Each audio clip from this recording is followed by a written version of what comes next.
December 21st, 1941.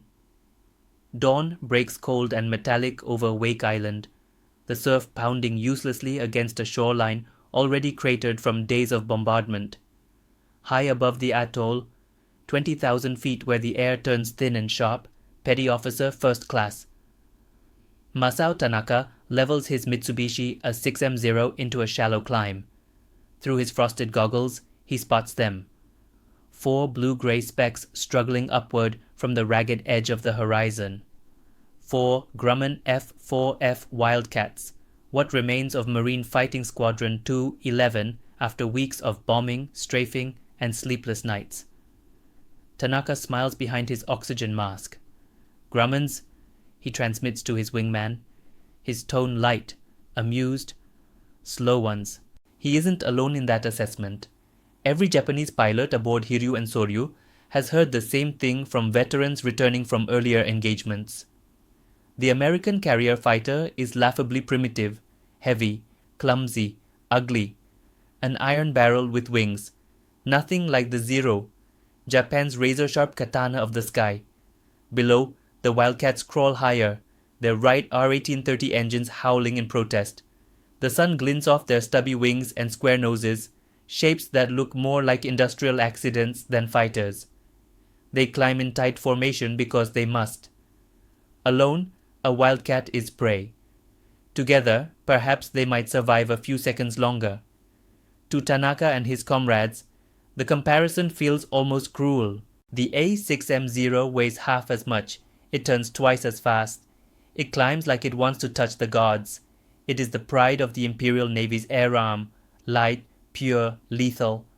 The Wildcat, on the other hand, it carries armor plate behind the pilot, thick self-sealing tanks, a landing gear system that looks borrowed from a farm tractor, a plane designed by engineers who seem to believe the pilot's job was to endure punishment, not avoid it. Tanaka shifts in his seat, rolling gently to test the controls. The Zero responds instantly, smooth as silk. "How funny," he says quietly to himself. "They are trying to climb to meet us." His section spreads out, the sun glinting off their wingtips as they prepare to dive. They are confident, supremely confident. Just 10 days earlier, the attack on Pearl Harbor proved the world had underestimated Japan. Everywhere the rising sun has gone, Guam, Hong Kong, the Philippines, Japanese pilots have seized air superiority in hours, not days. And now Wake Island, caught between isolation and annihilation, is next. Tanaka rolls inverted.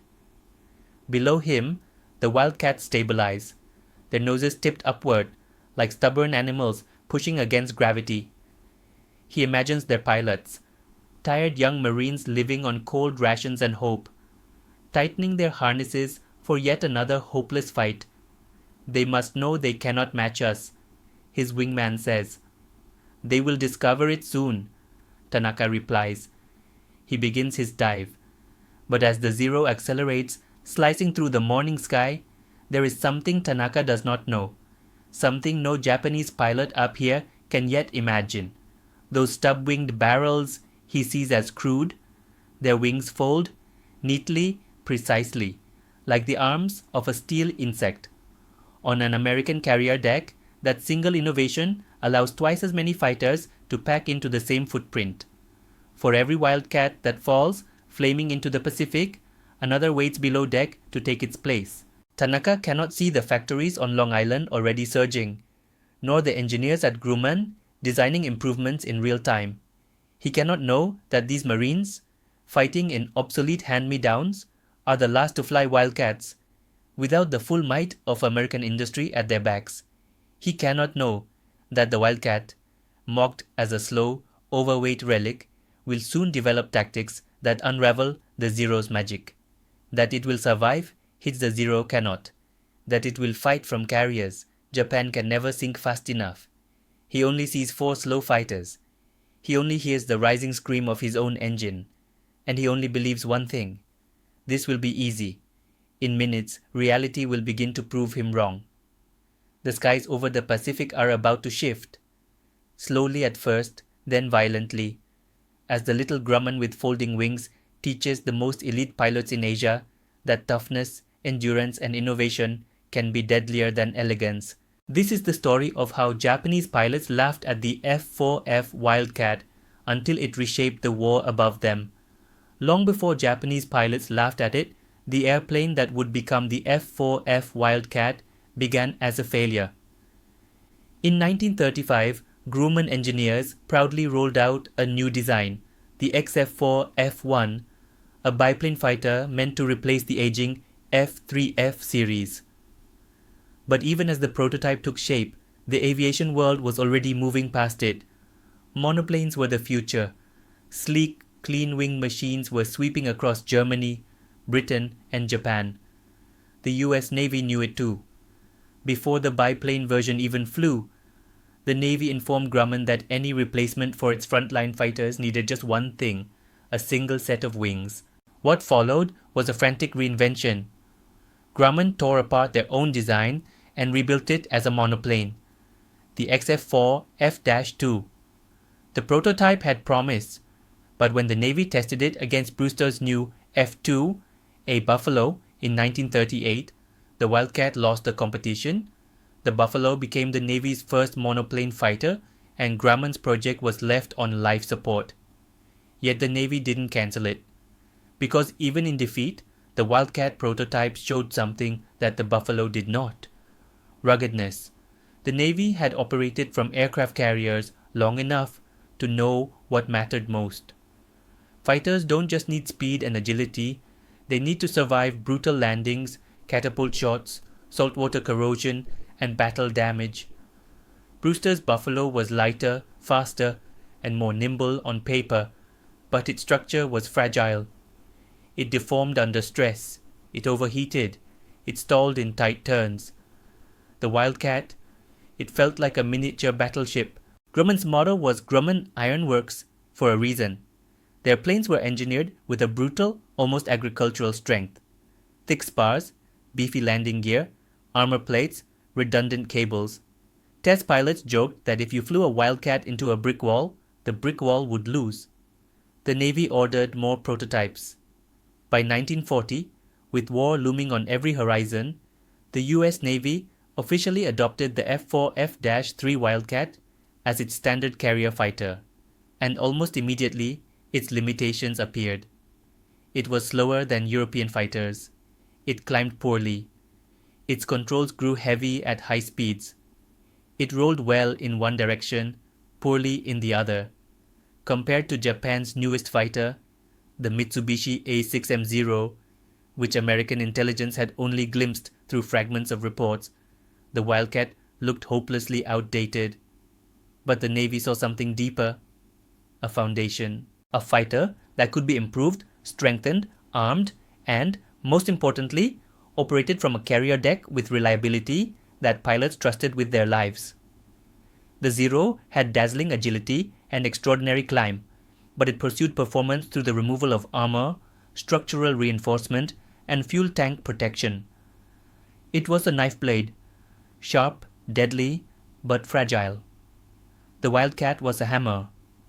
No one yet knew which philosophy would dominate the Pacific.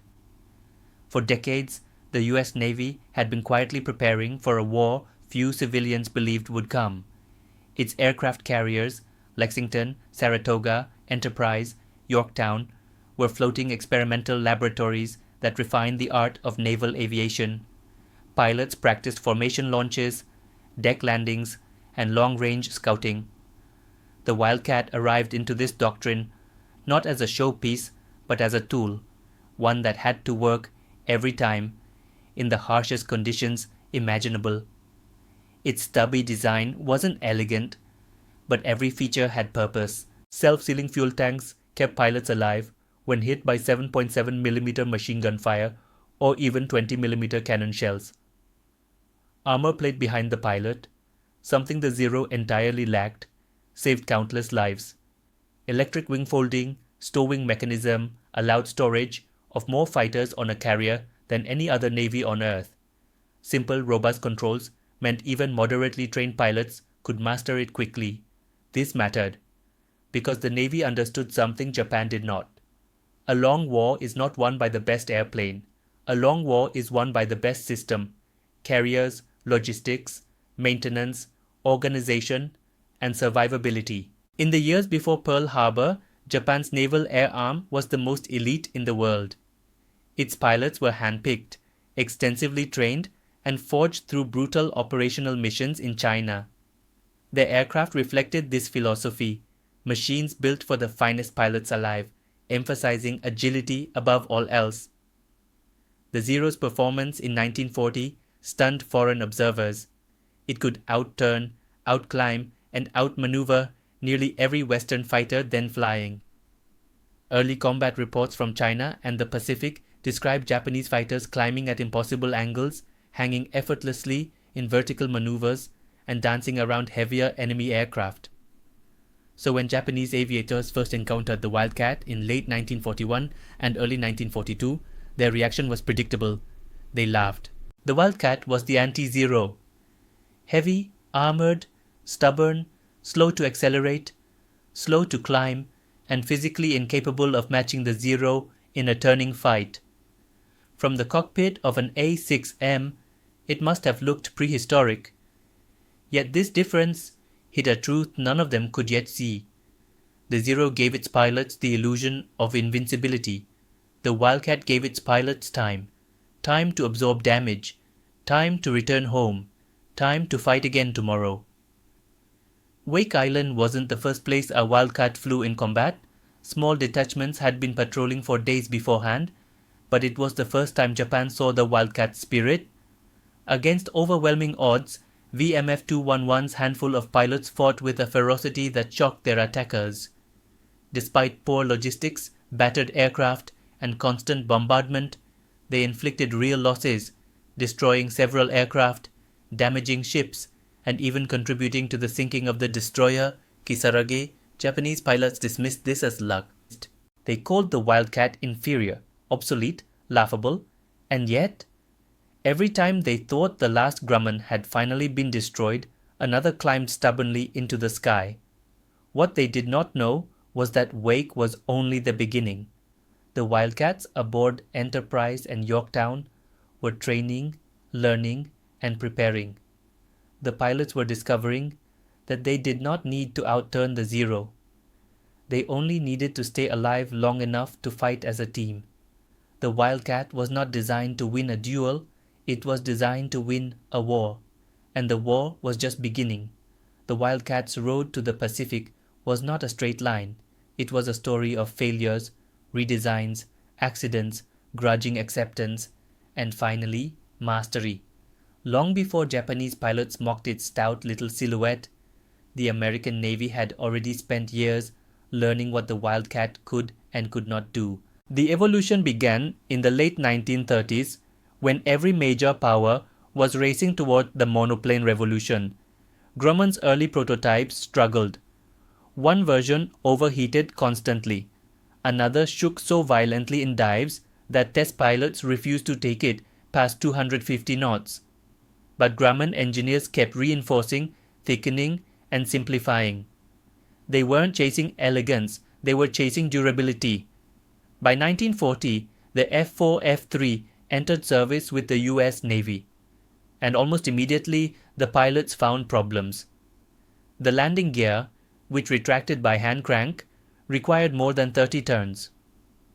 Young aviators joked that the Wildcat built arm muscles faster than the gym. The engine hated humid climates. The roll rate dropped off sharply at high speeds. And the aircraft's climb rate was so poor that instructors quietly told new pilots, "If you need altitude in a hurry, you should have started climbing yesterday." A fighter that could be improved, strengthened, armed, and, most importantly, operated from a carrier deck with reliability that pilots trusted with their lives. The Zero had dazzling agility and extraordinary climb, but it pursued performance through the removal of armor, structural reinforcement, and fuel tank protection. It was a knife blade, sharp, deadly, but fragile. The Wildcat was a hammer. No one yet knew which philosophy would dominate the Pacific. For decades, the US Navy had been quietly preparing for a war few civilians believed would come. Its aircraft carriers, Lexington, Saratoga, Enterprise, Yorktown, were floating. Yet the pilots also noticed something else. The Wildcat refused to break. It absorbed hard carrier landings that would have folded the Buffalo in half. It shook off minor engine fires. It came home with bullet holes that would have killed a P-40 or Hurricane pilot instantly. A pattern emerged. The Wildcat might not win the early moments of a fight, but it was astonishingly good at surviving the rest of it. As 1941 progressed, carrier groups began integrating the Wildcat into fleet operations. Pilots trained in long-range navigation, deck launches, and coordinated intercepts. They practiced fighting in pairs rather than alone, an instinct that would later save many lives against Zero pilots who preferred isolating their opponents. On the other side of the Pacific, a very different evolution was underway. The Japanese Navy had introduced the A6M Zero in 1940, and it immediately became the terror of the East Asian skies. It outclimbed and outturned anything America or Britain fielded. Reports filtering back to Washington described a fighter that could seemingly violate the laws of aerodynamics. American intelligence officers assumed these were exaggerations. They weren't. By December 1941, the Japanese naval air arm was at its absolute peak, experienced, confident, and blooded through years of combat in China. Their pilots believed, with good reason, that no Western fighter could challenge them. Then came Wake Island. The Wildcat's performance there revealed both its limits and its potential. It could not climb with the Zero, it could not turn with the Zero, but it could dive hard, and it could hit back with 6 heavy machine guns that tore gaps in thin Japanese airframes. American pilots began to realize that the Wildcat had a different kind of strength. If they avoided turning contests and stayed disciplined, they could fight the Zero on their own terms. The timeline accelerated after Wake. In February and March 1942, Wildcats flew from the decks of Lexington and Yorktown during raids in the Marshall and Gilbert Islands. They were still learning, still bleeding, but they were adapting. Pilots documented how the Zero behaved at high speeds. Its control surfaces stiffened, its roll performance collapsed, and its engine lost power if pushed too hard. These observations spread quietly through squadrons in the South Pacific. Then something remarkable happened. In the spring of 1942, Lieutenant Commander John Thatch of V.F.3 studied the Zero's advantages and realized something no one else had. The American fighter didn't need to match the Zero in agility. It only needed a tactic that forced the Zero into predictable geometry. He devised the maneuver that would change the war. The Thatch weave, 2 Wildcats flying in a loose formation would turn toward each other whenever a Zero tried to attack. The pursuer was forced to decide, pull away and lose position, or continue the chase and be exposed to the wingman's guns. It was simple, almost primitive, but devastatingly effective. When Thatch tested it in combat over Midway in June 1942, Japanese pilots were stunned to find their turn and pursue doctrine collapsing in real time. At Midway, the Wildcat proved something even more important. It could keep the sky contested. It couldn't stop every Zero, but it could survive long enough to buy time for American dive bombers to find the Japanese carriers. 4 carriers burned. The Zero's aura of invincibility dimmed. Through late 1942 and into 1943, the Wildcat's evolution accelerated again as the brutal campaign for Guadalcanal unfolded. The Marines operating from Henderson Field discovered the aircraft's last defining trait: ruggedness beyond expectation. Wildcats returned with cylinders blown off, wings shredded, armor dented like sheet metal, and fuel tanks leaking from cannon shells. But they returned, again and again. Japanese pilots took note. They saw Wildcats dive steeply where Zeros risked structural failure. They saw them survive hits that should have killed any pilot. And they saw something even more dangerous. American pilots were no longer fighting individually. They were fighting as teams using speed, altitude, and coordinated tactics. By the end of 1942, the Wildcat was no longer a joke. It was a problem. A stubborn, durable, ever-present problem that the Zero could no longer simply outturn into submission. The evolution was complete. The Wildcat would never be elegant, never be graceful, never be the darling of fighter pilot myths. But it had found its purpose, staying alive long enough to let American skill, teamwork, and strategy reshape the Pacific Air War. The shift did not happen in a single battle, nor in a single moment. It happened through a series of shocks, small at first, then undeniable, until Japanese pilots realized that the slow, heavy American fighter they had mocked was rewriting the rules of survival in the Pacific. The first major turning point arrived quietly, almost academically, on a sheet of graph paper in a naval officer's quarters at Pearl Harbor. Lieutenant Commander John Jimmy Thatch sat alone after midnight, studying intelligence reports from the early months of the war. They all said the same thing. The Zero outturned everything. It outclimbed everything. It had the initiative in every classic dogfighting scenario. Most pilots would have stopped there and accepted the grim conclusion. Thatch didn't. A fighter that could be improved, strengthened, armed, and, most importantly, operated from a carrier deck with reliability that pilots trusted with their lives. The Zero had dazzling agility and extraordinary climb, but it pursued performance through the removal of armor, structural reinforcement, and fuel tank protection. It was a knife blade, sharp, deadly, but fragile. The Wildcat was a hammer. No one yet knew which philosophy would dominate the Pacific. For decades, the US Navy had been quietly preparing for a war few civilians believed would come. Its aircraft carriers, Lexington, Saratoga, Enterprise, Yorktown, were floating.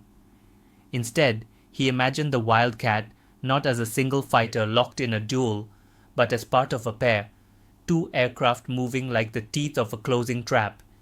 He sketched lines, arcs, and angles, testing the geometry again and again until a pattern emerged. If two Wildcats flew slightly apart and turned inward whenever one was attacked, the Zero would be forced into a deadly choice: break off or fly straight into the wingman's guns. It was elegant in a way the Wildcat never was. A tactic for a machine that relied not on agility but on teamwork and discipline. He called it the weave. But no one knew if it would actually work. Not until Midway. On June 4th, 1942, as American carriers scrambled fighters to defend against incoming Japanese strikes, Thatch finally had the chance to test his invention in combat. His division of Wildcats, barely holding altitude, struggling against the Zero's superior climb, spotted a swarm of attackers diving toward them. The Wildcats were outnumbered, outturned, and outclimbed, but they weren't outthought. Thatch ordered his men into the weave.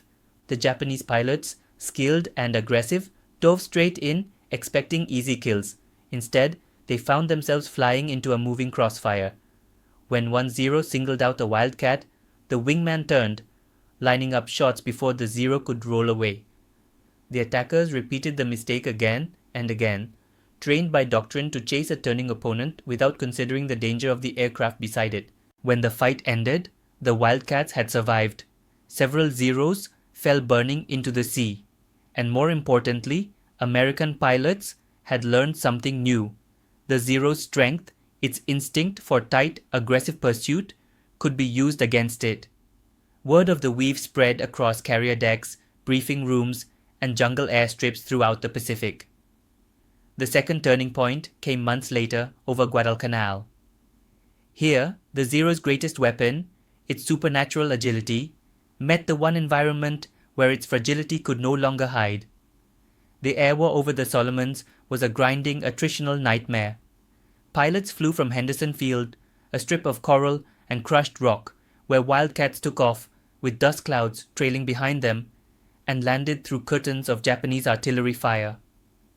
They flew multiple sorties a day, often on little food, little sleep, and less certainty. What emerged in the Solomons was a truth the Japanese had not yet realized. The Wildcat survived everything that the Zero could not. Marines discovered they could push their aircraft into steep dives, using gravity itself as a weapon. At high speeds, the Zero's fabric-covered control surfaces stiffened, its light frame shuddered, and its wings risked tearing off. The Wildcat, built like a steel vault, thrived in these dives. It plunged past the Zero, resetting the fight on American terms, a fighter that could be improved, strengthened, armed, and, most importantly, operated from a carrier deck with reliability that pilots trusted with their lives. The Zero had dazzling agility and extraordinary climb, but it pursued performance through the removal of armor, structural reinforcement, and fuel tank protection. It was a knife blade, sharp, deadly, but fragile. The Wildcat was a hammer. No one yet knew which philosophy would dominate the Pacific. For decades, the US Navy had been quietly preparing for a war few civilians believed would come. Its aircraft carriers, Lexington, Saratoga, Enterprise, Yorktown, were floating. Again and again, Japanese pilots found themselves firing at Wildcats that simply refused to fall. Bullets slammed into armor plate. Fuel tanks sealed themselves after hits. Engines sputtered, caught again, and dragged their battered fighters home. The Zero, built without protection to maximize maneuverability, could not afford mistakes. A single .50 caliber hit could ignite its unprotected tanks, turning the aircraft into a torch. Durability, once dismissed as unnecessary weight, became the great equalizer. The third turning point arrived when American pilots stopped fighting the Zero individually and began fighting it systematically. By late 1942, the US Navy and Marine Corps had refined not only the thatch weave, but also new doctrines of altitude advantage, dive attacks, and coordinated engagement. The Wildcat was becoming something dangerous, predictable to fly, but unpredictable to fight. The Zero relied on pilots with years of elite training and natural instinct. The Wildcat relied on procedures anyone could follow. Japan's finest flyers soon discovered that their opponents, once inexperienced, unsure, even clumsy, were now moving in disciplined formations. They attacked together, covered each other, and fought with cold patience rather than desperation. A Japanese ace later wrote in his diary that the Americans no longer flew like beginners. They flew like a single machine with many wings. The final turning point was psychological. By early 1943, the deadly illusion of the Zero's invincibility had been shattered. Japanese pilots returning from missions reported something that their commanders refused to believe. The Americans were not breaking. They were adapting. They were improving. They were still coming. Reports from Rabaul and the Solomons described Wildcats riddled with holes, limping home on smoking engines, yet returning to the fight the next morning. Entire squadrons of experienced Japanese aviators were being lost, not to pilots who outturned them, but to pilots who refused to give them the fight they wanted. The laughter stopped. What began as mockery turned to frustration, then caution, then something closer to fear. Because the Wildcat was no longer simply an aircraft. It was a message, one carried in steel, discipline, and stubborn survival. Japan had built the finest knife in the world. America had built a shield that could punch back. And for the first time, the balance of the Pacific was beginning to tilt. A Japanese ace later wrote in his diary that the Americans no longer flew like beginners. They flew like a single machine with many wings. The battles that forged the Wildcat's reputation were never clean. They were chaotic, vicious, and personal. Fought in tropical heat, over black volcanic islands, through walls of tracer fire and clouds of burning oil. They were battles where men learned, often within seconds, whether the airplane beneath them was a friend or a coffin, and again, the Wildcat refused to die. The story begins At Wake Island, on December 11, 1941, the Japanese Navy launched its first attempt to seize the atoll. The defenders had exactly 4 Wildcats left airworthy. They launched into a storm of anti-aircraft fire and incoming bombs, engines coughing as they clawed for altitude. William Willie Taylor, flying one of those Wildcats, climbed straight toward a formation of Japanese bombers escorted by Zero fighters who were certain this would be a repeat of the earlier engagements. Quick, clean, one-sided. It wasn't. Taylor dove directly into the bombers, scattering them without waiting for the Zeros to react. He opened fire at such close range that fragments of the exploding engines clattered against his own aircraft. Another Wildcat, flown by Captain Henry Elrod, carried a 100-pound bomb slung under its belly, an improvised strike loadout. Elrod pushed his aircraft to the deck, racing low over churning water, and released the bomb at point-blank range against the destroyer Kisaragi. It struck the stern. Moments later, the Japanese ship erupted in a blast so violent the deck lifted like a sheet of tin. Japanese pilots, watching from above, were stunned. They had expected weak resistance. They found Wildcats fighting like cornered animals. But Wake was only the beginning. The small squadron was crushed under endless bombardment, and the island fell 10 days later. Yet the message left behind in those wrecked airframes echoed through both navies. The Americans were not going to collapse. Their fighters were not going to vanish. The Wildcat would be back. It returned in the Coral Sea. In May 1942, Wildcats flying from the carriers Lexington and Yorktown met Zero fighters in the first major carrier battle in history. The weather was thick, the visibility poor, and the stakes enormous. The Japanese hoped to seize Port Moresby. The Americans aimed to stop them. Zero fighters dove from high altitude with their usual confidence, rolling smoothly into attack. But this time, the Wildcats stayed tight, moving in pairs. Lieutenant Commander Robert Dixon, leading a division of Wildcats, spotted a group of dive bombers, escorted by Zeros, preparing to strike Lexington. The Americans pushed their throttles forward and engaged. The sky erupted in twisting contrails and flashes of cannon fire. Several Wildcats fell, their wings sheared off by explosive shells, but others survived damage that should have killed them.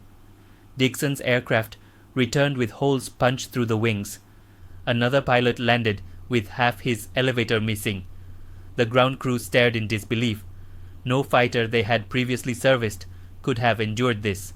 The Japanese won the tactical victory at Coral Sea, sinking Lexington, but it was here that Zero pilots first encountered something unprecedented. They could shoot down a Wildcat, but they could not suppress the Americans. The Wildcat always seemed to return, patched, smoking, but airborne. Then came Midway, the battle that broke the spine of the Imperial Navy. On June 4, 1942, Wildcats defending the American carriers fought not with elegance but with endurance. They launched under desperate circumstances, many taking off while bombs were already falling around them. They climbed as fast as their engines would allow, slowly, painfully, while Zeros swarmed above. The Japanese fighters tore through the first wave of American torpedo squadrons, annihilating them. Wildcats tried to protect the low-flying torpedo bombers, but struggled to keep up. Many were shot out of the sky. Yet the Zeros made a fatal mistake. They chased too long, too low, burning precious fuel and losing altitude. When the American dive bombers arrived minutes later, undetected, unchallenged, the Zeros were out of position. In 5 minutes, 3 Japanese carriers were flaming ruins. Japanese survivors later admitted that they had underestimated the Americans' stubborn persistence. The Wildcats hadn't defeated the Zeros, but they had held the line long enough. They had refused to disappear, and that refusal unlocked the door to one of the most decisive victories in naval history. But the place where the Wildcat truly earned Japanese respect, fear even, was Guadalcanal. Here, the war became intimate. Guadalcanal was a nightmare of sweat, disease, hunger, exhaustion, and endless alerts. Wildcats operating out of Henderson Field flew from a strip so rough it tore chunks from their tires. Their engines inhaled dust and volcanic grit. Japanese bombers and fighters attacked daily. Wildcats scrambled with half-filled tanks and half-repaired engines, sometimes taking off while repair crews were still tightening bolts. Among the pilots was Marine ace Joe Force, a farm boy from South Dakota with a grin like a movie star and nerves of steel. Force flew the F4F4, the updated Wildcat variant armed with 650 caliber guns. He studied the Zero like a hunter learned a predator. Its strengths, its flaws, its bad habits. He saw how Japanese pilots loved tight turns, how they hesitated in steep dives, how they trusted the Zero's agility too much. Force turned those observations into victories. On one mission, he spotted a formation of Zeros diving toward American bombers. Force and his wingman climbed, diving into the attackers, with a burst so short and violent that a Zero disintegrated before the Japanese pilot could even react. Force rolled, dived, and fired again. Another Zero fell. The remaining attackers scattered. Japanese accounts from Rabaul tell the other side of that encounter. Pilots reported a pair of stubborn blue fighters that attacked from impossible angles, refusing to enter turning contests, diving with terrifying speed. One pilot wrote that the Americans flew as if their aircraft could not break, an observation both accurate and ominous. There were countless personal stories like Force's, moments where the Wildcat's durability made the difference between death and survival. There was the Marine who limped back to Henderson Field with his engine coughing flames, the cowling shredded, and a shell lodged in the armor plate behind his head. He landed, opened the canopy, and fainted from dehydration and shock. The mechanics counted more than 70 holes in the fuselage. A Zero would have vaporized under the same punishment. There was the pilot who crash-landed in the jungle, crawled from the wreck, and watched his Wildcat burn. He assumed he would be rescued soon. It took 10 days. When he returned to base, he found a fresh Wildcat waiting for him, built in a factory thousands of miles away, ferried to the front by a logistical chain Japan couldn't match.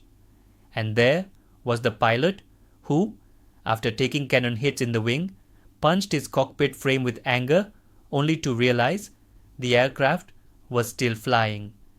He later said, "The Wildcat forgave my mistakes. The Zero never forgave theirs." By early 1943, the Japanese noticed something unsettling. Their veteran pilots were disappearing, not in single dramatic battles, but drip by drip, sortie by sortie. Each Zero lost was an irreplaceable expert. Each Wildcat lost was replaced by another, flown by a newly trained pilot using tactics designed to neutralize the Zero's agility. The balance was shifting. The Wildcat did not dominate the Pacific through speed or power or elegance. It won through something more prosaic and far more deadly in a long war. It endured. It survived. It piled up small victories while Japan suffered catastrophic losses of irreplaceable airmen.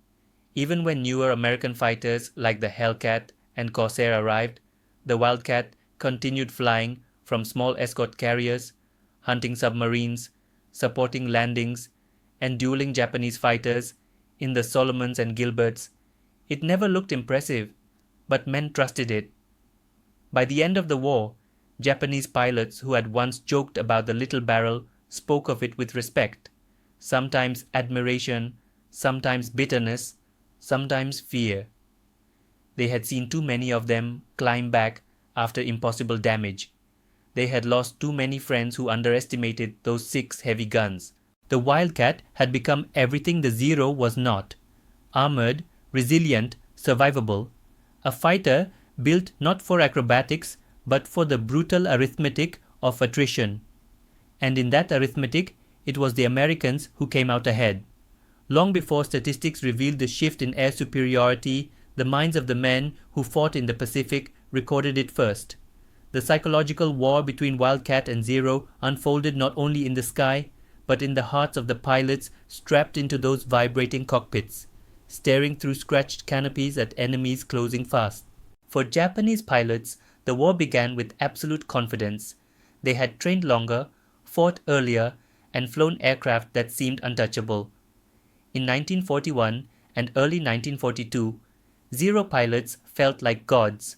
They could climb away from danger, twist inside any opponent, loop and roll with an ease that Westerners could not match.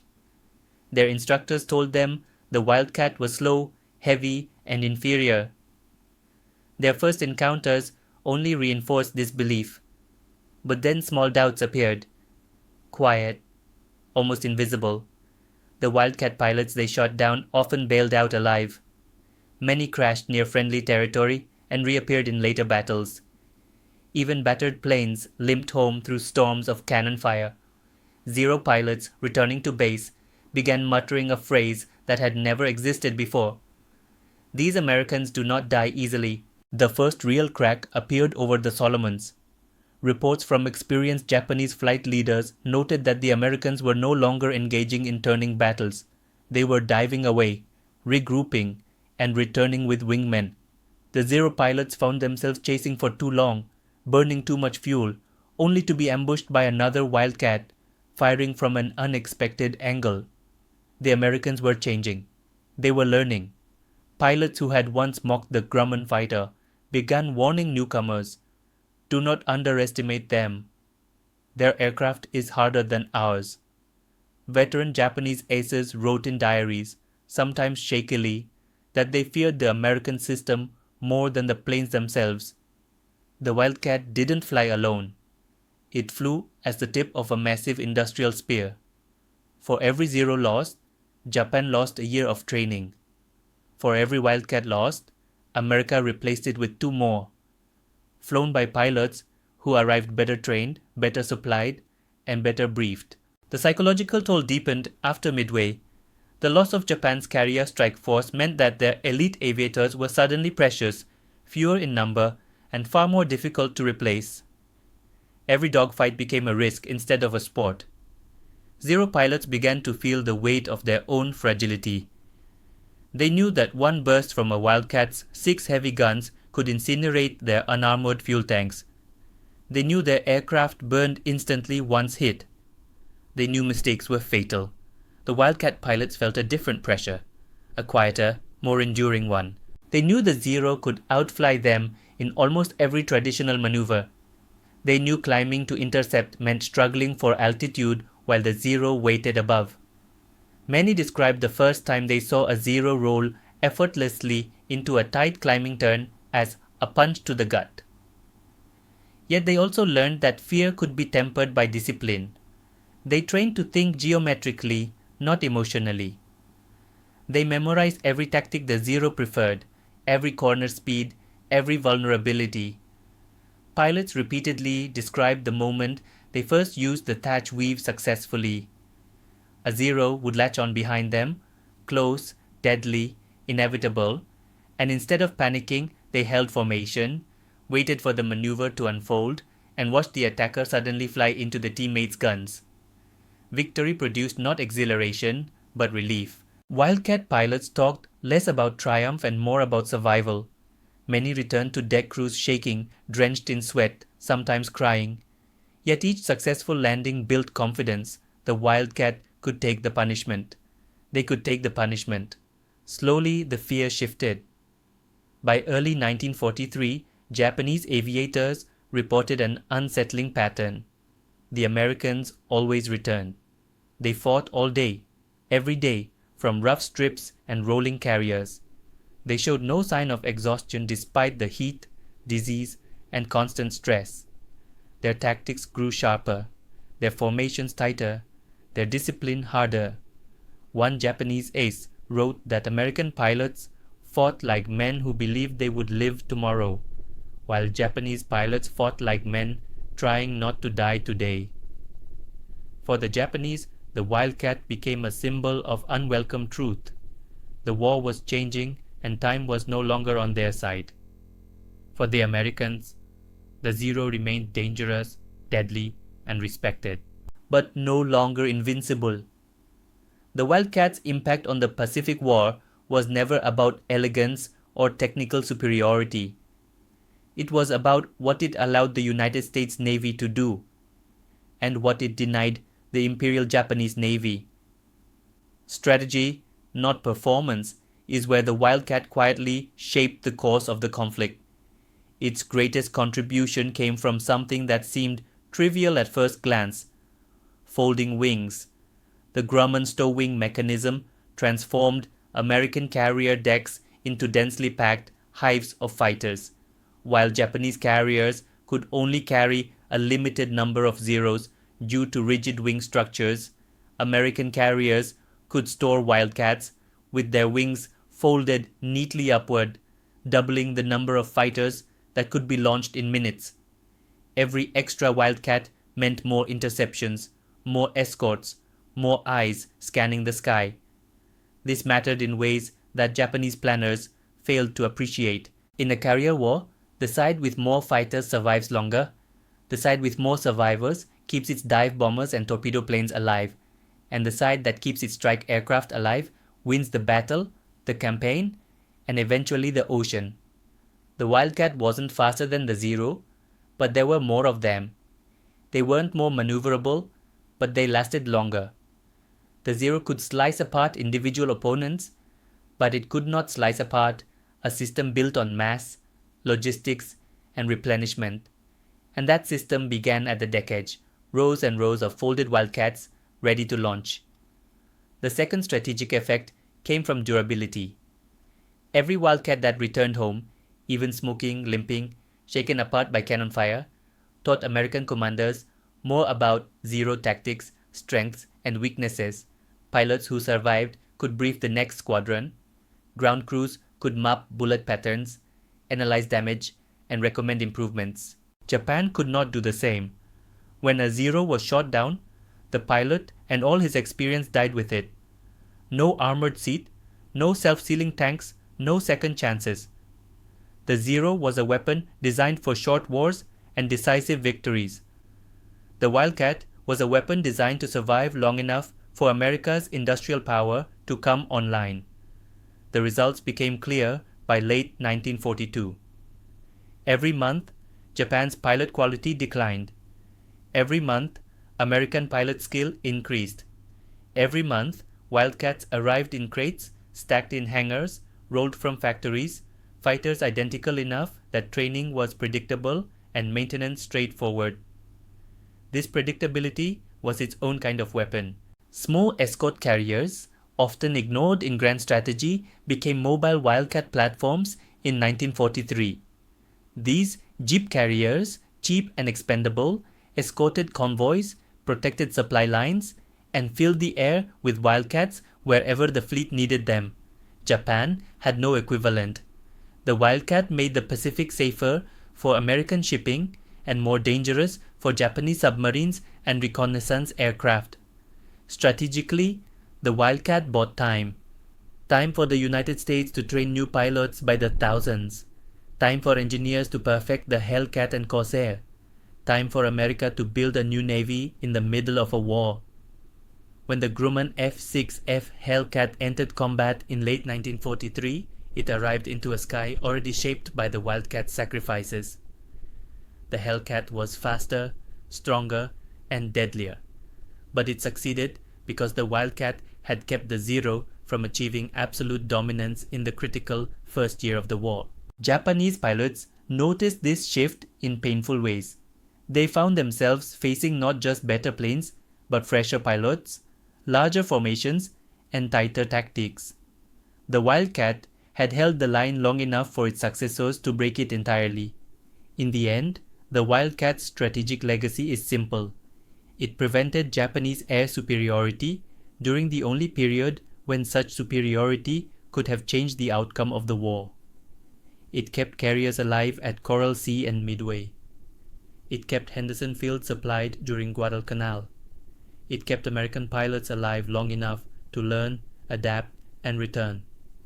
The Zero dazzled early, but the Wildcat endured.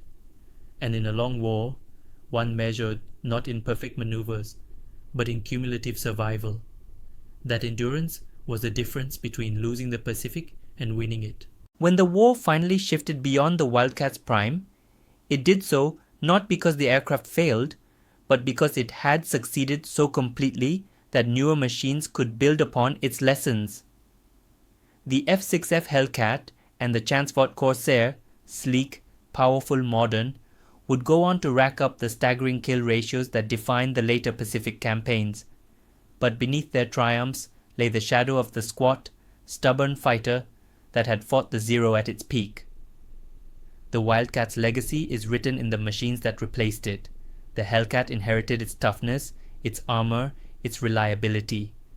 Engineers studied the gun camera film and battle-damaged Wildcats that limped home from Guadalcanal and baked those survivability lessons directly into new designs. They thickened the wings, reinforced engine mounts, expanded fuel protection. The Navy had learned that pilots lived longer in aircraft that refused to break. Japan had learned the opposite lesson, too late to change course. As 1943 rolled into 1944, the Wildcat transitioned to escort carriers, where it proved unexpectedly valuable.